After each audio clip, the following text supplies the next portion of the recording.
Hello दोस्तों, आप सभी का स्वागत है आपके अपने चैनल स्टडी विद आस्था में। यदि आप चैनल पर पहली बार विजिट कर रहे हैं तो चैनल को सब्सक्राइब करें, साथ में बेल आइकन को प्रेस करना न भूलें ताकि हमारी वीडियो की रेगुलर नोटिफिकेशन आपको मिलती रहे। आज की इस वीडियो में हम भौतिक विज्ञान के महत्वपूर्ण भाग ऑप्टिक्स के कुछ अति महत्वपूर्ण प्रश्नों पर चर्चा करेंगे।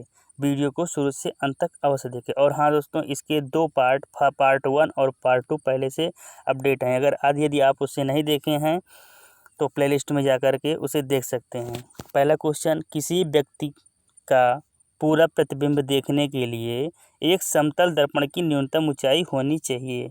ऑप्शन ए, व्यक्ति की ऊंचाई के बराबर। ऑप्शन बी, व्यक्ति की ऊंचाई का आधा। ऑप्शन सी, व्यक्ति की ऊंचाई का 1/4। ऑप्शन डी, उपरोक्त में से कोई नहीं। तो किसी व्यक्ति का पूरा प्रतिबिंब देखने के लिए उस समतल दर्पण की जो न्यूनतम ऊंचाई है वो व्यक्ति की ऊंचाई की आधी होनी चाहिए, यानी कि option B is a correct answer. Next question, question number 2, एक कटा हुआ हीरा जगमगाहट के साथ चमकता है। ऑप्शन ए, पूर्ण आंतरिक परावर्तन के कारण। ऑप्शन बी, प्रकाश के अवशोषण के कारण। ऑप्शन सी, कुछ स्वाभाविक गुण के कारण। ऑप्शन डी, इसके आणविक संरचना के कारण। तो एक कटा हुआ हीरा जगमगाहट के साथ चमकता है, इसका प्रमुख कारण होता है पूर्ण आंतरिक परावर्तन, यानी कि option A is a correct answer. Next question, question number 3, निम्नलिखित में से किस परिघटना का उपयोग ऑप्टिकल फाइबर में किया जाता है। ऑप्शन ए, व्यतिकरण। ऑप्शन बी, अपवर्तन। ऑप्शन सी, पूर्ण आंतरिक परावर्तन। ऑप्शन डी, ध्रुवण। तो ऑप्टिकल फाइबर में पूर्ण आंतरिक परावर्तन का उपयोग किया जाता है, यानी कि option C is a correct answer. Next question, question number 4, एक समतल दर्पण की वक्रता त्रिज्या होती है। Option A 0। Option B 1। Option C अनंत। ऑप्शन डी 1 और अनंत के बीच में। तो एक जो समतल दर्पण होता है उसकी वक्रता त्रिज्या अनंत होती है, यानी कि option C is a correct answer. Next question, question number 5, निम्नलिखित में से किसका वेग अधिकतम होता है। ऑप्शन ए, कॉस्मिक किरण। ऑप्शन बी, प्रकाश। Option C, electron. Option D, पराध्वनिक तरंग। तो जो इनमें से सबसे अधिक वेग होता है वो प्रकाश का होता है, यानी कि option B is a correct answer. Next question, question number 6, तड़ित की चमक उसकी गर्जन सुनाई देने से पहले देखने में आती है, क्योंकि ऑप्शन ए, तड़ित गर्जन से अधिक निकट होता है। ऑप्शन बी, प्रकाश निर्वात के जरिए गुजर सकता है। ऑप्शन सी, प्रकाश की गति ध्वनि की गति से अधिक होती है। ऑप्शन डी, ध्वनि की गति प्रकाश की गति से अधिक होती है। तो हमें तड़ित की जो चमक होती है उसकी गर्जन सुनाई देने से पहले देखने को मिलती है, क्योंकि प्रकाश की गति ध्वनि की गति से अधिक होती है, यानी कि option C is a correct answer. बात करते हैं प्रकाश की गति ध्वनि जो होती है, यानी कि जो लाइट की जो वेलोसिटी होती है वो साउंड से ज़्यादा होती है। नेक्स्ट क्वेश्चन, क्वेश्चन नंबर 7, एक अवतल दर्पण के वक्रता केंद्र से जाने वाली किरण के लिए आपतित कोण होगा। Option A 90 degree. Option B 0 degree. Option C 180 degree. Option D 60 degree. तो जो एक अवतल दर्पण होता है उसके वक्रता केंद्र से जाने वाली किरण के लिए आपतित कोण 0 डिग्री होता है, यानी कि option B is a correct answer. Next question, question number 8, एक संयुक्त सूक्ष्मदर्शी में अभिदृश्यक एवं नेत्रिका की आवर्धन क्षमताएं क्रमशः M1 और M2 हैं। सूक्ष्मदर्शी की आवर्धन क्षमता होगी। तो यदि संयुक्त सूक्ष्मदर्शी में अभिदृश्यक एवं नेत्रिका की आवर्धन क्षमताएं M1 और M2 होती हैं तो उनकी जो आवर्धन क्षमता होती है M1 × M2 होती है, यानी कि option A is a correct answer. M1 × M2 इसकी आवर्धन क्षमता होगी। नेक्स्ट क्वेश्चन, क्वेश्चन नंबर 9, दूर की वस्तुओं को देखने के लिए किस उपकरण का प्रयोग किया जाता है। Option A, periscope. Option 2, microscope. Option C, sextant. Option D, binocular दूरबीन। तो जो दूर की वस्तुएं होती हैं, दूर की वस्तुओं को देखने के लिए जो उपकरण प्रयोग होता है उसे बाइनोकुलर दूरबीन कहते हैं, यानी कि option D is a correct answer. Next question, question number 10, यदि लेंस की क्षमता -2 डायोप्टर है, डी का मतलब होता है डायोप्टर,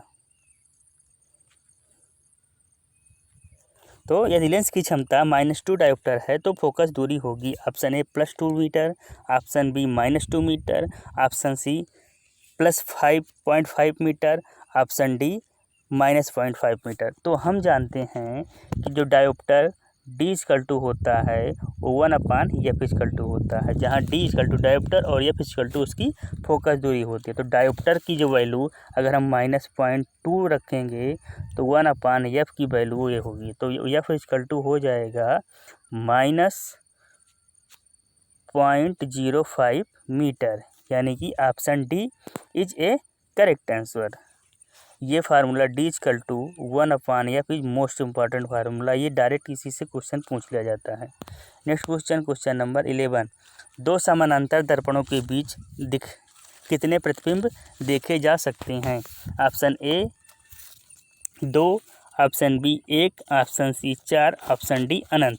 तो जो दो समानांतर दर्पण होते हैं वो डिपेंड करते हैं उनके बीच के कोण थीटा पर, यानी कि दो समतल दर्पणों के बीच स्थित किसी वस्तु के प्रतिबिंब की संख्या n उनके बीच के कोण थीटा पर निर्भर करता है, जहां n= होता है 360/θ-1। तो चूंकि ये समतल दर्पण होते हैं तथा उनके बीच के कोण जो होंगे θ= जो होगा वो 0 डिग्री होगा। तो हम n की जो वैल्यू निकालेंगे 360/0 - 1 करेंगे तो ये जाके इन्फिनिटी आएगा। तो यानी कि आप अनंत, option D is a correct answer. Next question number 12। 1.5 metre लंबे व्यक्ति को संपूर्ण प्रतिबिंब देखने के लिए आवश्यक दर्पण की न्यूनतम लंबाई होगी। Option A 3 meter, option B 5 meter, option C 0.75 meter, option D 4 meter. तो हम जानते हैं कि किसी भी व्यक्ति को अपना संपूर्ण प्रतिबिंब देखने के लिए जो आवश्यक समतल दर्पण होता है उसकी हाइट व्यक्ति की हाइट से आधी होनी चाहिए। यानी कि हम कह सकते हैं कि किसी वस्तु का पूरा प्रतिबिंब प्राप्त करने के लिए समतल दर्पण की न्यूनतम लंबाई वस्तु की लंबाई की आधा होना चाहिए। चूँकि यहाँ पे हाइट h=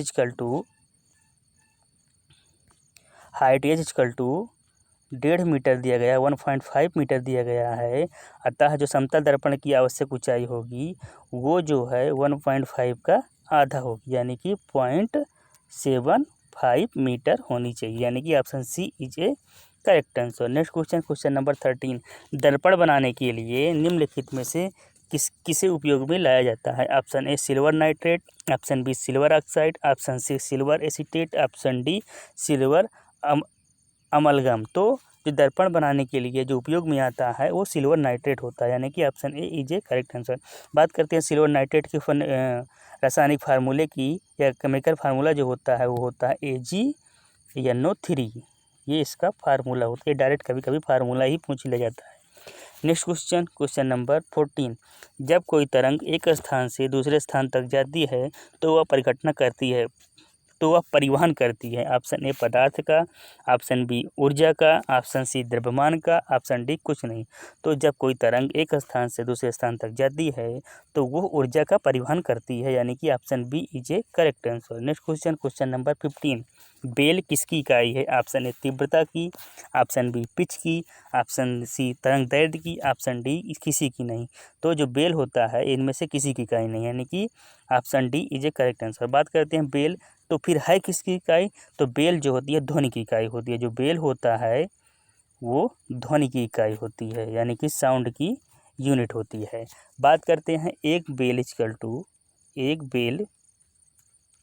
टू 10 डेसिबल और 8.686 डेसिबल इक्वल टू 1 नेपर। तो अब बात करते हैं नेपर क्या होता है? तो नेपर भी ध्वनि की इकाई होती है।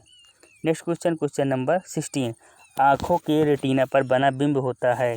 ऑप्शन ए वास्तविक और उल्टा, ऑप्शन बी सीधा खड़ा और वास्तविक, ऑप्शन सी आभासी और सीधा खड़ा, ऑप्शन डी बढ़ा हुआ और वास्तविक।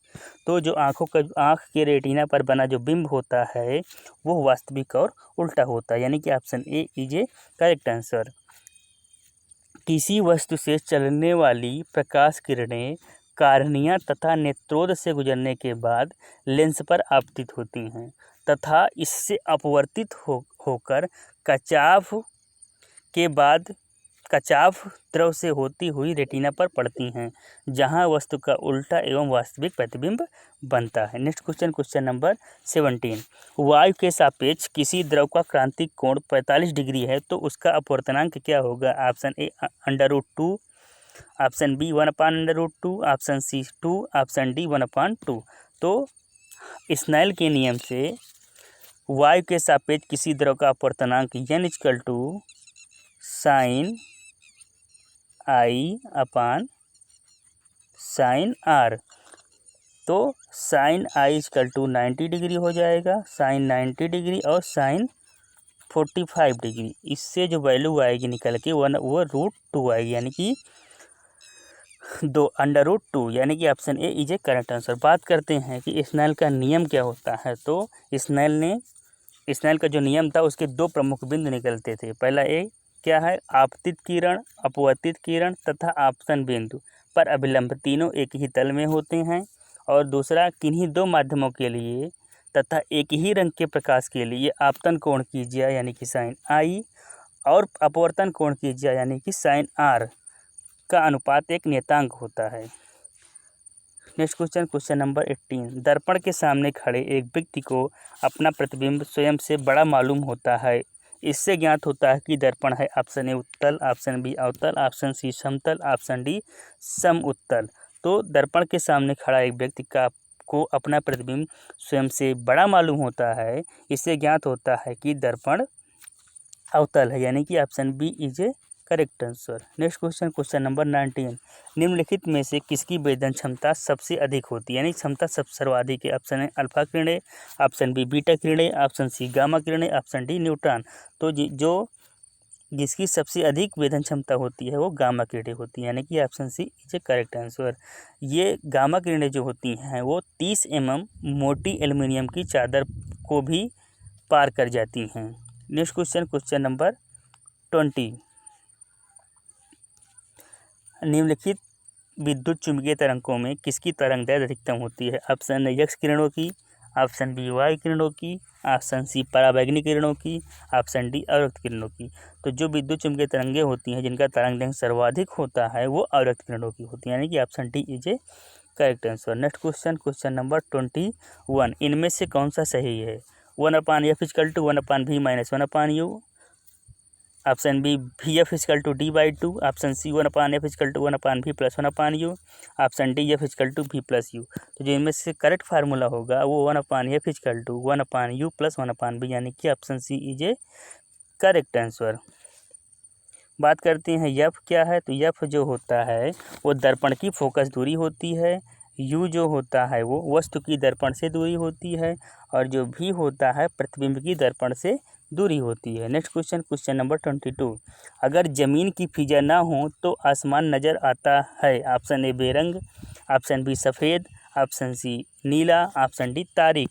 तो बात करते हैं फिजा का मतलब होता है कि अगर ज़मीन में हवा ना हो तो आसमान नज़र आएगा। ऑप्शन डी तारीक, यानी कि ब्लैक।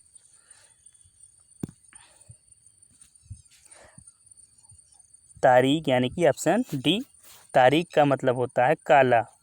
तो अगर ज़मीन में हवा ना हो तो आसमान काला नज़र आएगा, ब्लैक।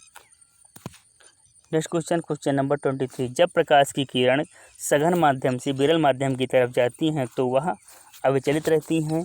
ऑप्शन बी नॉर्मल की ओर मुड़ती हैं, ऑप्शन सी नॉर्मल से दूर मुड़ती हैं, ऑप्शन डी इनमें से कोई नहीं। तो जब प्रकाश की किरण सघन माध्यम से विरल माध्यम की तरफ जाती हैं तो वह नॉर्मल से दूर मुड़ती हैं, यानी कि option C is a correct answer. बात करते हैं कि मान लीजिए कोई है, इसमें ये अविलंब है, कोई आपतित किरण है, ऐसे आती है, ये है आपका सघन से विरल माध्यम में आ रही है, तो ये अभिलंब से दूर की ओर मुड़ जाती है, यानी कि ये चीज़ R = बड़ा हो जाएगा किसके अपेक्षा I के। Next question number 24। Sir C V Raman को उनके किस कार्य के लिए नोबेल पुरस्कार मिला? ऑप्शन ए एक्स किरणों के अध्ययन के लिए, ऑप्शन बी प्रकाश के प्रकीर्णन के अध्ययन के लिए, ऑप्शन सी कॉस्मिक किरणों के अध्ययन के लिए, ऑप्शन डी इनमें से कोई नहीं। तो जो सर सीवी रमन हैं उनको जो नोबेल पुरस्कार मिला था वो प्रकाश के प्रकीर्णन के अध्ययन के लिए, यानी कि option B is a correct answer. Sir C V Raman Bharat के एक महान भौतिक वैज्ञानिक थे। इनको 1930 में नोबेल का पुरस्कार मिला था। इनके जो प्रकाश का प्रकीर्णन के जो अध्ययन किए थे, इसी को हम रमन प्रभाव यानी कि रमन इफेक्ट के नाम से भी जानते हैं, Raman effect. Next question number 25। Einstein को निम्न में से उसके किस सिद्धांत के लिए नोबेल पुरस्कार दिया गया था? ऑप्शन ए सापेक्षता का सिद्धांत, ऑप्शन बी प्रकाश विद्युत के सिद्धांत, ऑप्शन सी प्रकाश विशिष्ट ऊष्मा के सिद्धांत के लिए, ऑप्शन डी ब्राउनियन गति के लिए। तो जो आइंस्टीन थे, जो उनको नोबेल पुरस्कार मिला था वो प्रकाश विद्युत के सिद्धांत के लिए मिला था, यानी कि option B is a correct answer. और दोस्तों, यदि आप इस वीडियो को PDF चाहते हैं तो हमारे टेलीग्राम चैनल स्टडी विद आस्था को ज्वाइन करें ताकि आपको इसकी PDF मिल सके। तो आपको ये वीडियो कैसी लगी, अपने सुझाव हमें कमेंट करके बताएं। साथ में वीडियो को लाइक करें और अपने स्टडी रिलेटेड ग्रुप एवं अन्य सोशल प्लेटफॉर्म पर शेयर करना ना भूलें। और यदि चैनल को अभी तक आपने सब्सक्राइब नहीं किया है तो सब्सक्राइब अवश्य करें। Thank you so much.